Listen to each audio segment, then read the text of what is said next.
दरम्यान गोळीबाराच्या या घटनेनंतर विरोधकांनी गृहमंत्र्यांच्या राजीनाम्याची मागणी केली आहे, तर फडणवीसांनीही त्याला प्रत्युत्तर दिलेलं आहे. पाहूयात. अभिषेक घोसाळकरांच्या हत्येनंतर आमची मागणी आहे देवेंद्र फडणवीसांकडे, तुम्ही अत्यंत अपयशी गृहमंत्री आहात, तुम्ही अकार्यक्षम गृहमंत्री आहात. तुम्हाला फक्त आमच्यावर टीका करण्यासाठी गृहमंत्रीपद दिलं आहे. तुम्हाला फक्त शिवसैनिकांना तुरुंगात टाकण्यासाठी, त्यांच्यावर खोटे गुन्हे दाखल करून आमचा छळ करण्यासाठी गृहमंत्रीपद दिलं आहे. महाराष्ट्राची जनता तुमच्याकडे राजीनामा मागते आहे. नसेल तर तुम्ही या राज्याच्या गुंडांना पाठीशी घालणाऱ्या मुख्यमंत्र्यांना आणि त्यांच्या लोकांना त्यांच्यावर गुन्हे दाखल करा आणि कारवाई करा. हे पूर्णपणे राजकीय आरोप आहे. आणि आता तर आमच्या विरोधी पक्षाची स्थिती अशी आहे, ही तर घटना गंभीरच आहे, पण अगदी एखाद्या गाडीखाली एखादा श्वान आला तरी ते गृहमंत्र्याची या ठिकाणी तसा राजीनामा मागतील.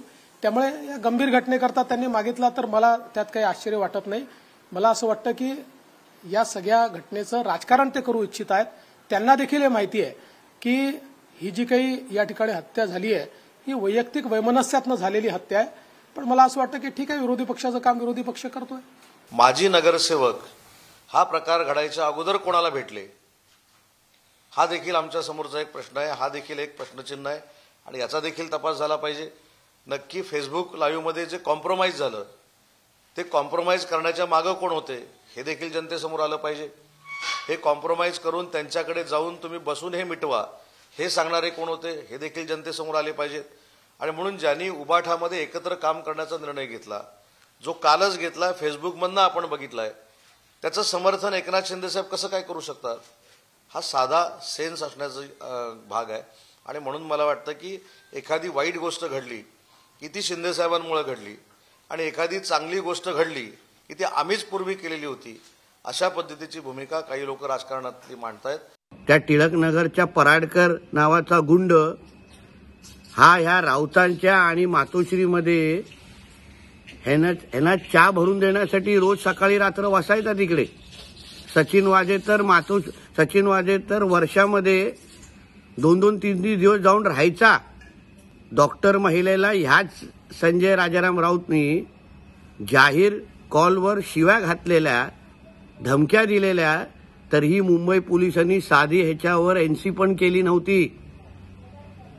आणि हा आमच्या कार्यतत्पर गृहमंत्री साहेबांवर बोट उचलतो की अशा हा जो एखादा ग्रस्त वाईट मार्गाने जातो आहे किंवा त्याचे वाईट धंदे आहेत आणि त्यांच्याकडे जर अशा प्रकारचं जर काही वेपन असेल, शस्त्र असेल, तर ते पोलिसांनी काढून घ्यायला पाहिजे, त्याच्यावर कारवाई करायला पाहिजे.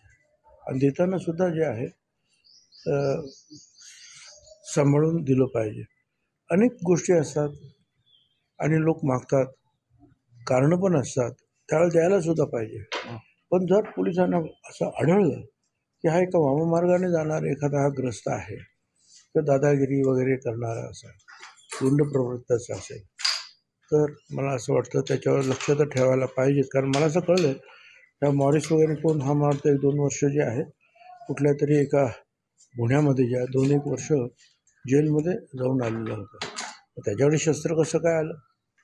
उद्धव ठाकरे गटाचे 2 लोक एकत्रित फेसबुक लाईव्ह करतात आणि तिथे गोळीबार होतो. त्यावर ते गृहमंत्र्याची राजीनाम्याची मागणी करतात. खरं तर घरातलं भांडण दिसतं आहे, आपसातलं भांडण दिसतं आहे, एका वार्डात दोघाला लढायचं असं भांडण दिसतं आहे. जरा पोलिसाला चौकशी करू द्या, सांगतील देवेंद्रजी खरं काय याच्यामध्ये. पण घरातच एका ठिकाणी फेसबुक लाईव्ह करताय, कुणाला वाटेल पोलिसांना, कुणाला वाटतं असं होणार आहे म्हणून. आणि त्यांचा एकत्र परिवार होता असं दिसतं आहे आतापर्यंत जे काही मला माहिती आहे. त्यामुळं अशा घटना ज्या असतात ना, या घटनाला सरकारने चौकशी केली पाहिजे आणि आपसातल्या वादातून झालेल्या घटना या खऱ्या अर्थाने सरकारने त्याला पुरस्कृत आहे, सरकारचं काही त्याच्यामध्ये हे आहे. अशा घटना काही सांगून होत नाही, फेसबुक लाईव्ह करतात झालेल्या आहेत. आणि त्यामुळे मला वाटतं याची चौकशी झाली पाहिजे आणि चौकशी अंती स्पष्ट जनतेला कळलं पाहिजे.